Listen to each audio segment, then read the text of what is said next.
Φίλες και φίλοι, γεια σας. Σήμερα θα ασχοληθούμε με το πώς θα έρθει η επιτυχία που περιμένετε. Από αυτό το κανάλι έχουμε πει πάρα πολλές φορές ότι ζούμε σε ένα μάτριξ, σε μία εικονική πραγματικότητα.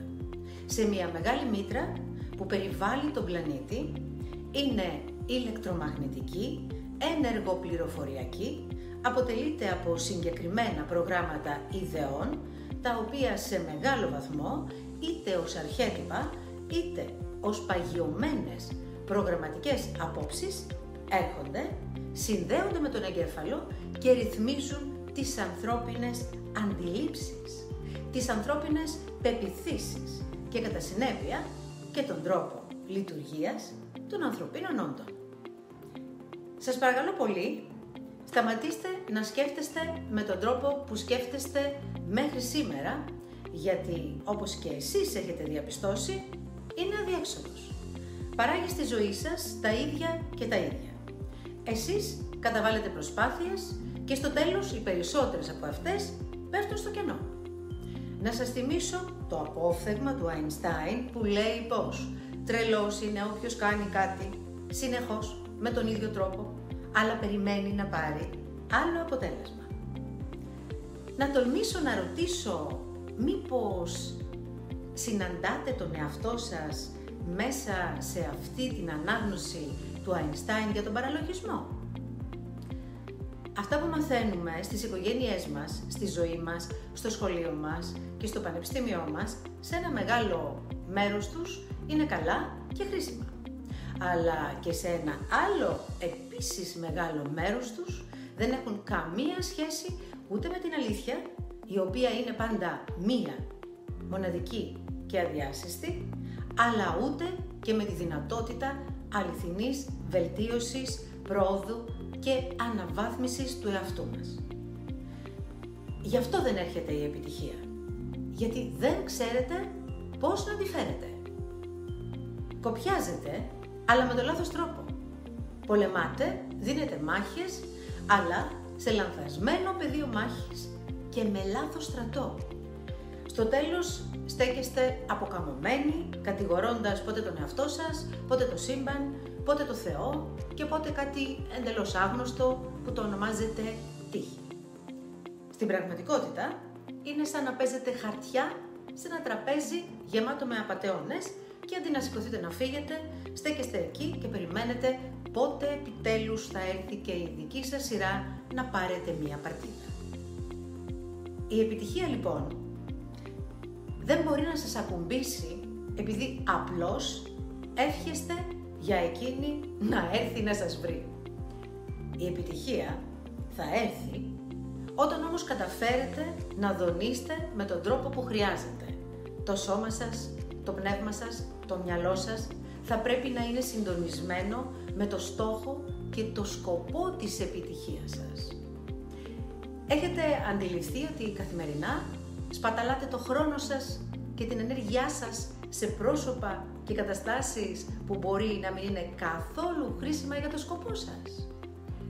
Έχετε αντιληφθεί ότι για πολλούς από εσάς η επιτυχία είναι μια γενικότερη, αόριστη εικόνα που όταν έρθει, τότε θα σας κάνει πολύ χαρούμενους?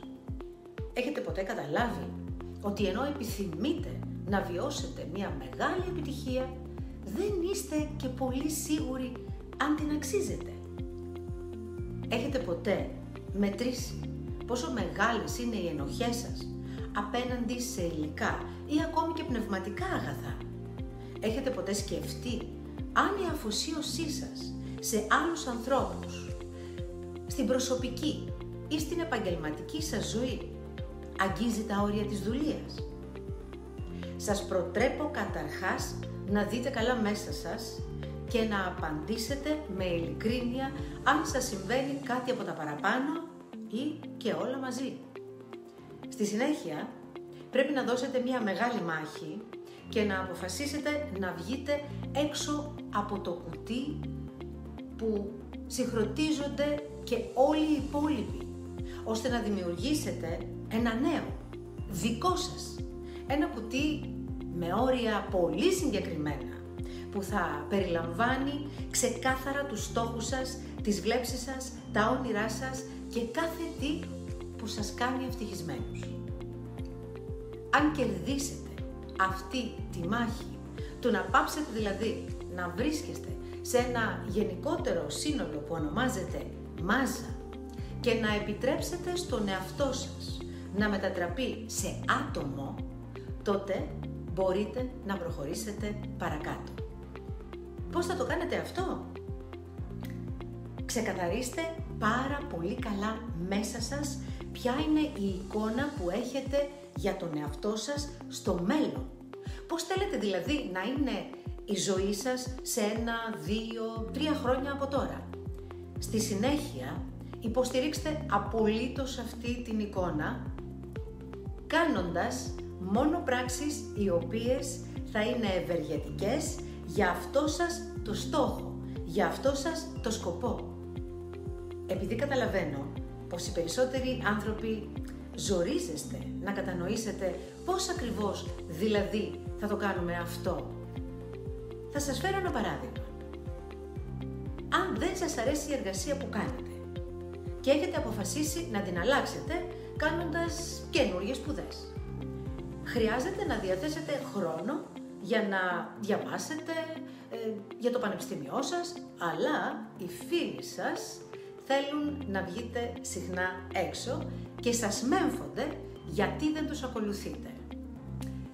Επειδή αποφασίσατε δηλαδή εσείς να μπλεχτείτε με κάτι πολύ απαιτητικό και χρονοβόρο που ίσως κατά την άποψή τους δεν θα μπορέσετε ακόμη και να ολοκληρώσετε. Ανεξάρτητα από το τι λένε και το τι πιστεύουν εκείνοι, εσείς θα πρέπει να παραμείνετε απολύτως προσιλωμένοι στο στόχο σας και στο σκοπό σας. Αν χρειαστεί να σταματήσετε να κάνετε παρέα με αυτούς τους ανθρώπους, γιατί πλέον δεν έχετε την ίδια αντίληψη για τα πράγματα, μην διστάσετε ούτε μια στιγμή να το πράξετε.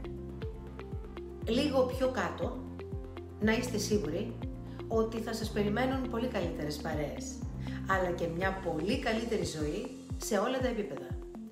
Δεν υπάρχει άλλος τρόπος για να επιτύχεις το στόχο σου. Πρέπει να πάρεις όλο τον εαυτό σου στα χέρια σου. Πρέπει να γίνεις κύριος του μυαλού σου, των αντιλήψεών σου, των απόψεών σου και ακόμη πιο σημαντικό, πρέπει να γίνεις κύριος των πράξεών σου. Ο μόνος λόγος λοιπόν που δεν έχεις επιτύχει στη ζωή σου είναι γιατί χάνεσαι στον ωκεανό των περιστάσεων. Τίποτε άλλο. Τόσο απλό. Οτιδήποτε άλλο είναι ακόμη μία δικαιολογία. Αν σε ενδιαφέρει να μάθεις ακόμη περισσότερες λεπτομέρειες για το πώς μπορείς να φέρεις την επιτυχία στη ζωή σου, σου προτείνω ανεπιφύλακτα να αγοράσεις το βιβλίο μου με τίτλο «Μπορείς να έχεις ό,τι θέλεις». Θα βρεις το σχετικό link από κάτω. Αφήστε μας το σχόλιο σας. Μας ενδιαφέρει πάρα πολύ η γνώμη σας. Αν σας άρεσε αυτό που είδατε, μην ξεχάσετε να κάνετε τα γνωστά like, subscribe και να πατήσετε το καμπανάκι για να σας έρχονται οι ειδοποιήσεις. Αν επίσης σας άρεσε πάρα πολύ το βίντεό μας, μην ξεχάσετε να το μοιραστείτε με τους φίλους σας για να ταξιδέψουμε όσο πιο μακριά γίνεται.